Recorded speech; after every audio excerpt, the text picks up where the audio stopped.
Hey everyone, and welcome to Meet the Mentor. We have a brand new mentor who has joined us in Legend Fiction. She's been a member for a while. She self-published her own book called AVALON Lost. Her name is Mary Rose Kreger.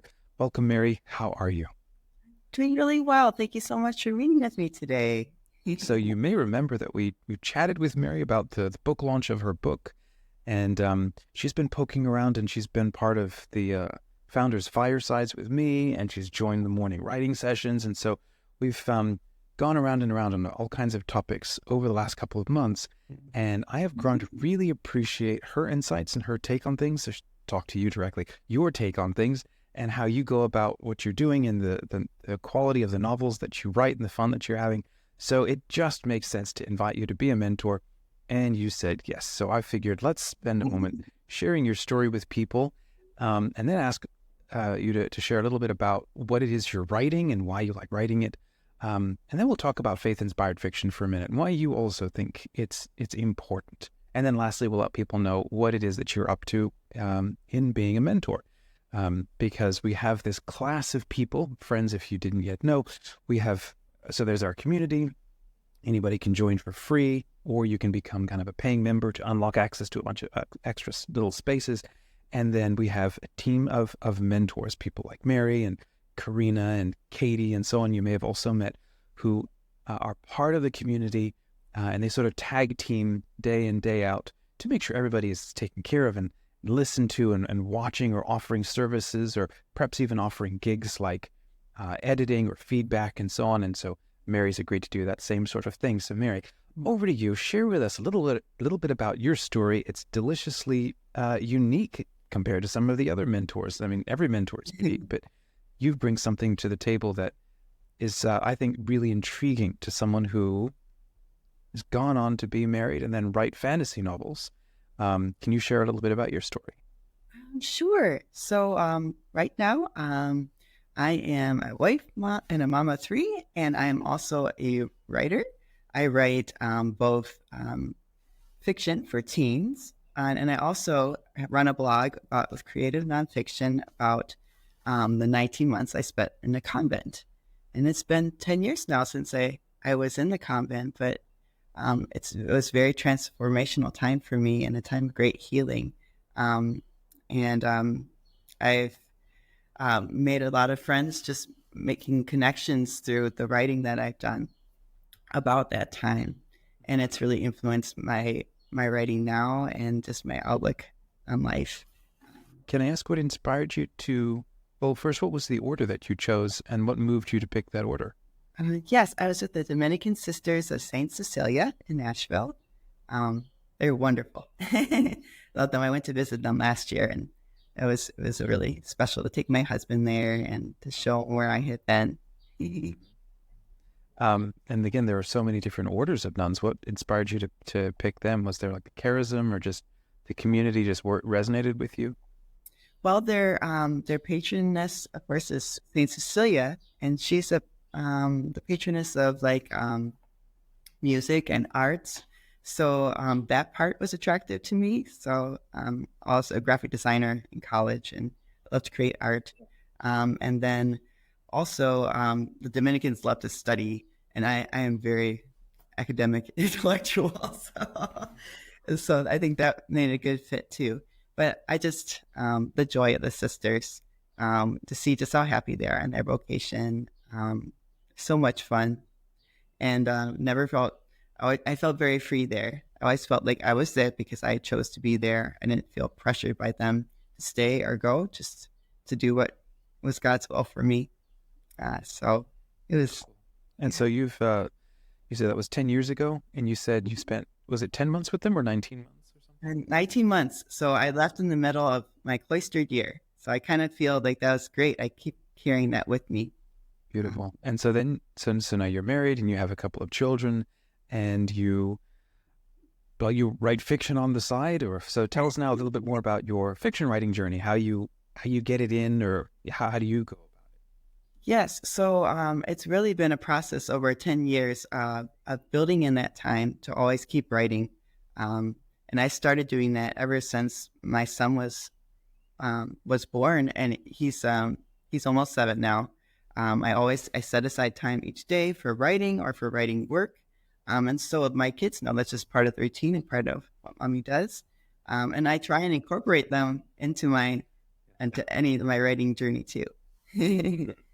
How do you do that? How do you incorporate your? So I have a little one. How do you incorporate your kids into your writing journey? Well, I can think it was just yesterday when we were doing the dragon hunt for to promote the books on LegendFiction. But I just my daughter loves to play hide and seek, so I just hid a little dragon sticker in our backyard, and she thought it was so fun. I think you played for like half an hour doing that. And my son has come with me on a book tour, and I just try and get them into the love of stories. So now they really love to read books and watch different films and stuff too. Just passing it on to the next generation. Excellent. Well, tell us about. So first of all, if you have Avalon Lost, hold up a copy so people can see it. If you don't, that's fine. But Bring it with me. that's okay. People can catch it. We have another whole conversation all about that book. But so you said you're on book tours now. You self-published your book. So what's that process been like for you? And you're continuing to do things to promote your book. Things that I've not seen. Well, a lot of other authors, they promote the book and then they just keep posting graphics on Instagram. Buy my book. And then they don't actually have anything else interesting to say. Whereas you're not doing that. You're actually doing other interesting things and being creative. And so, one, what is that experience like for you? And how are you going about just, I don't know, figuring your way forward?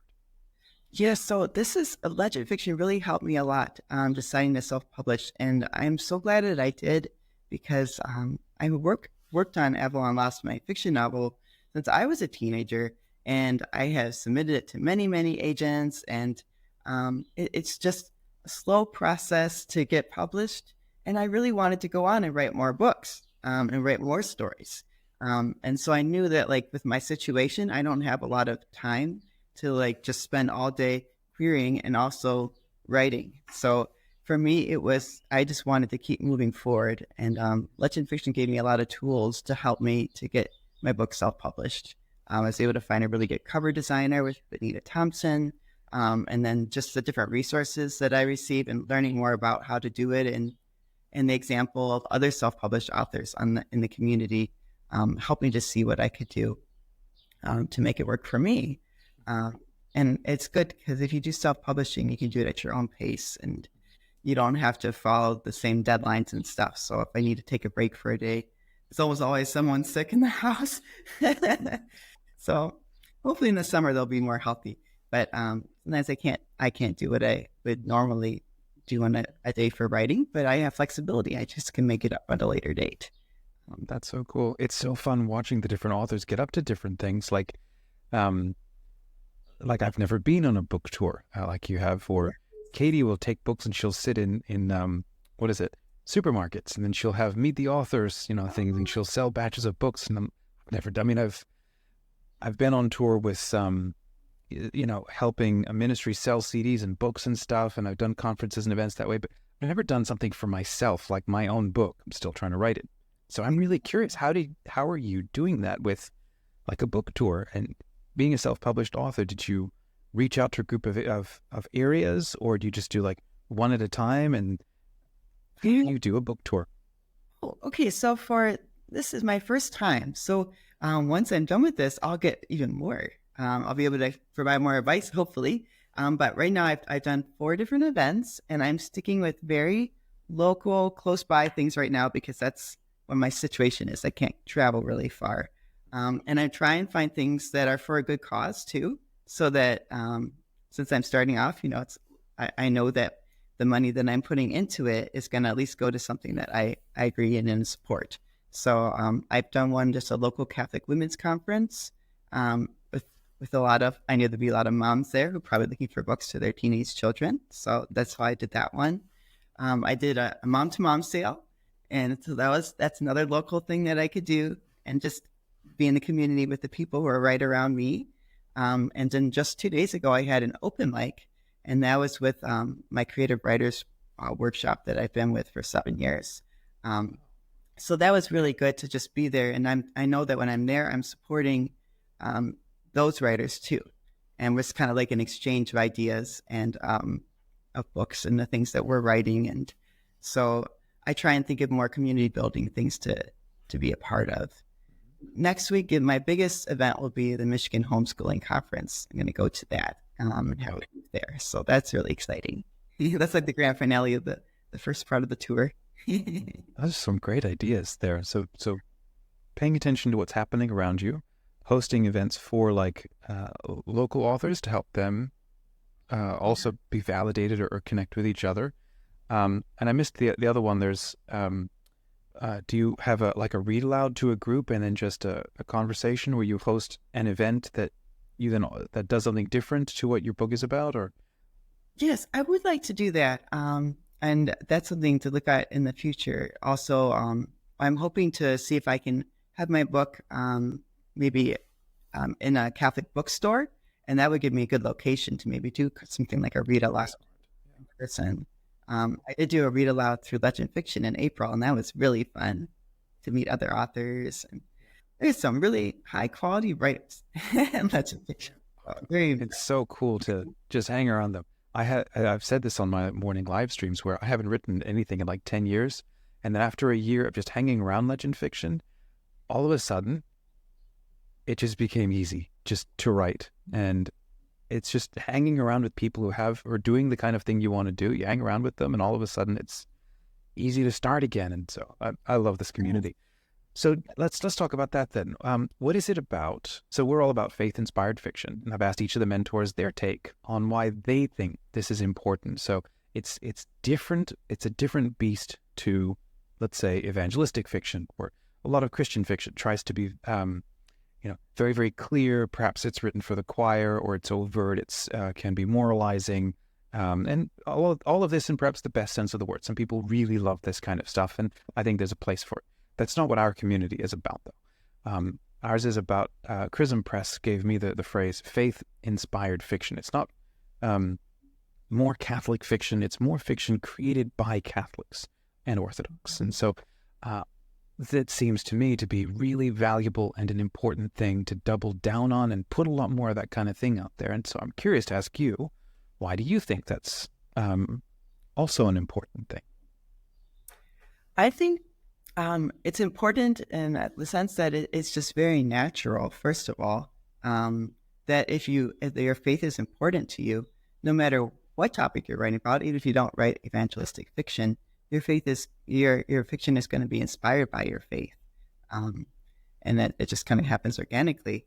But I think that even though it's not directly evangelizing, I think that the way to share what we love about our faith with people in mainstream society who have so many different views about there's just so many different perspectives, so many different paths of life that people are going on. The way to express our own faith is through faith-inspired fiction, because it doesn't have to be overtly Catholic.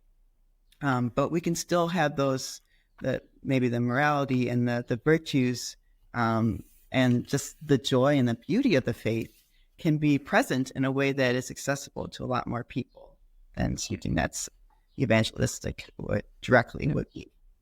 I think so too. I mean, I think a metaphor would be like, going to a restaurant and then you have all the food, and then if somebody would come up and say, well, hey, where's Jesus in the tortillas? It's like, excuse me? It's like, well, where none of this stuff is evangelizing. Come on, it's a waste of time. You got to be, it's food. This is in the same way. It's like with fiction, it serves a specific thing. It does a specific thing.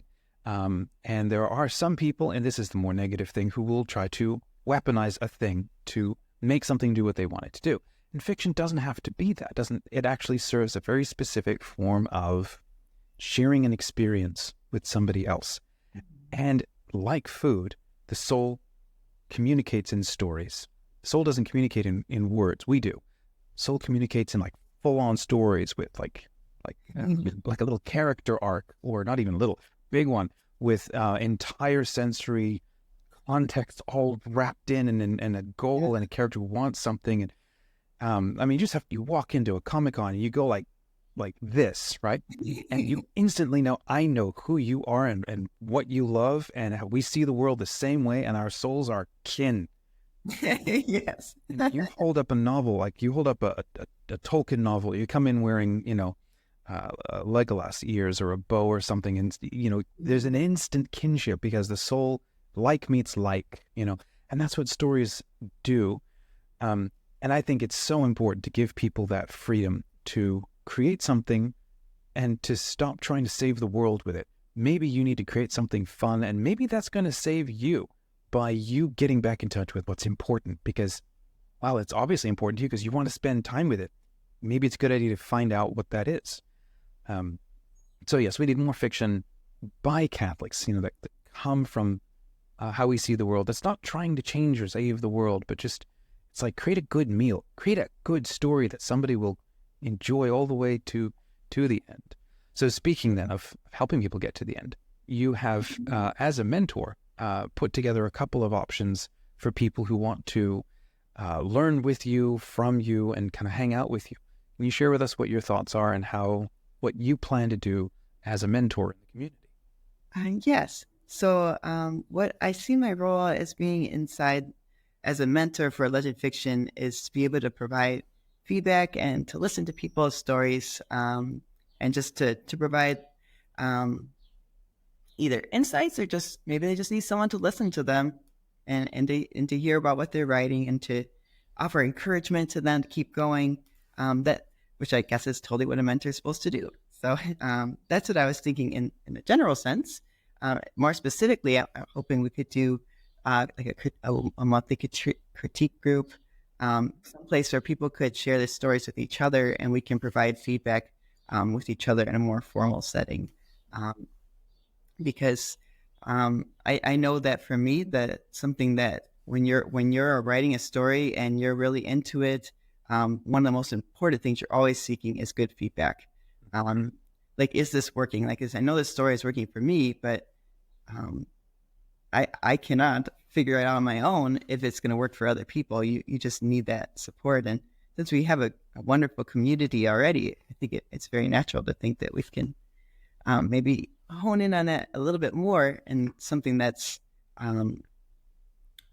we do have a story section on Legend Fiction, and that people can provide feedback in that way. But I guess what I'm thinking is something more like live in person would be another option for people to talk about the work. Yeah, we don't have anything like that in the community these days. We may have in the past, but a dedicated monthly get-together for members to sort of chat together and get to know each other, and also who like how you go about things, and the way that you create stories influences the kind of advice that you give. And for those who like the kind of stories you create, which is the kind of stories Legend Fiction hopes a lot more people create, it's going to be not only, I think, really fun, I think it'll also be really helpful. So I hope that Legends pay carve out a half hour or an hour once a month to come and hang out with Mary on these monthly critique groups. And then for those who want who decide, okay, I just like how you go about things, and I want your, even more of your help on what I'm doing. Can we sidebar and maybe do a little bit of work? And this is something that almost all the mentors do, is they'll offer little paid services to help, obviously, be able to afford your time that you're investing in the community and helping people. So I think you've outlined a gig where you're able to help authors who want a little bit more attention on what they're creating. Yes. So I had two different options according to what people might like. One thing I'm really excited about is to do one-on-one editing sessions. And this is like an intense but fun hour session, either over the phone or over Google Meet. And we can look in detail at whatever piece you have, whatever writing piece you're working on together.